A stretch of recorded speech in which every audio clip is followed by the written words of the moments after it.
Hi, this is Mrs. Linehan. I'm the teacher librarian here at Portola High School.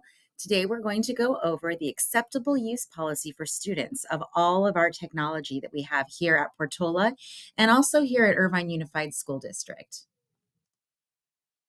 So, first, I want to go through what you have agreed to as a student at Irvine Unified School District. There's a different set of do's and don'ts, but pretty much what you need to do at Portola works hand in hand with what you need to do at IUSD.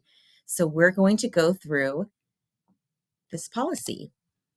Now it's set up right now so that the district policies are kind of listed as things that we don't want you to do, things that you need to be aware of. So first, do not create or contribute any explicit or defamatory material.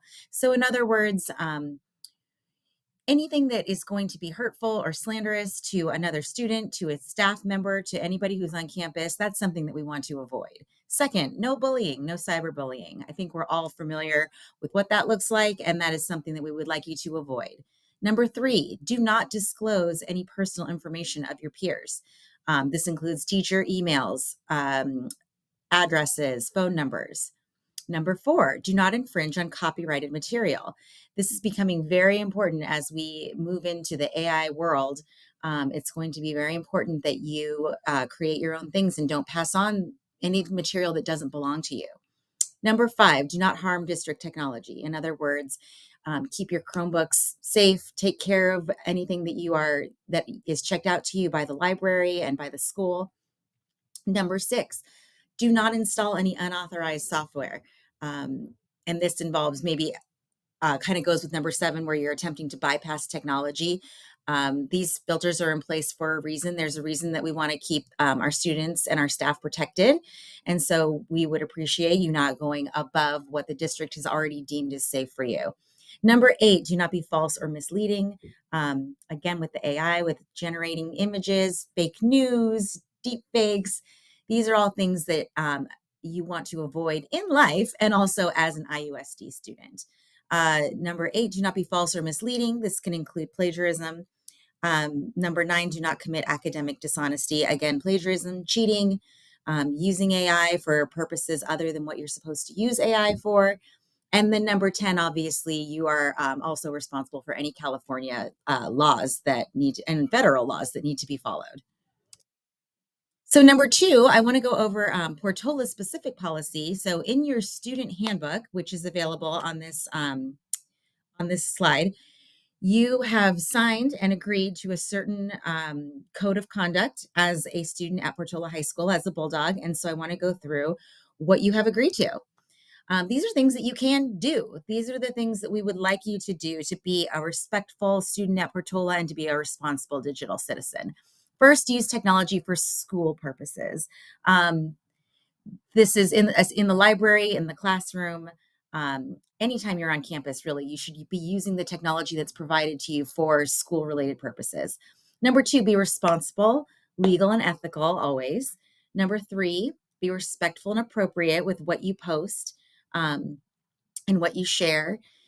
Number four, respect the filter. We talked about that before. We have a team of people who work very hard to protect your privacy, to protect the privacy of the people around you. And so we really don't want to go beyond what the district has already deemed is appropriate and not appropriate for student use while at school. Number five, learn digital citizenship. This is something that you can do in the library. We frequently show videos during office hours on digital citizenship, what that means, how to be a good citizen. And if you have any questions about this, I have a lot of resources for you to check out. So come visit me in the library. And additionally, your teachers will be embedding that curriculum into what they're teaching. So pay attention and learn how to be a good digital citizen, a good media literacy follower. Number six, respect other people's work. Number seven, participate appropriately in online forums. So if your teacher has communicating with someone on a Google Classroom, we would ask that you be respectful and appropriate and studious in your responses. And then number eight, just take care of all the equipment. We rent out thousands of Chromebooks here, and we'd like to keep them protected and make sure that you're taking care of them. There's a lot of ways that you can do that. Don't shove them in your backpack. Don't drop them. Anything that has been checked out to you, you need to take responsibility for, and you are liable for any damage that occurs to school property. So please take care of your items. And finally, what are the consequences if you're found in violation of any of these acceptable use policies? Um, Kind of in ascending order. First of all, the smallest thing that can happen is you're going to have a fine. If you break the screen of your Chromebook and you don't have insurance, that's going to be, they can fix it, but that's going to be a fine that is assigned to you that you need to take care of. Same thing for, library books, textbooks, anything that you check out here from the library, you're responsible for taking care of it. So the first, negative thing that can happen is you'll receive a fine. Second, if you violate, any of these smaller infringements, you know, maybe copying another student's assignment, not using the technology in an appropriate way. Detention would be the next thing on the list. Obviously, if a teacher finds that you're engaged in academic dishonesty, this is going to lead to a grade of 0 in the class, which nobody wants.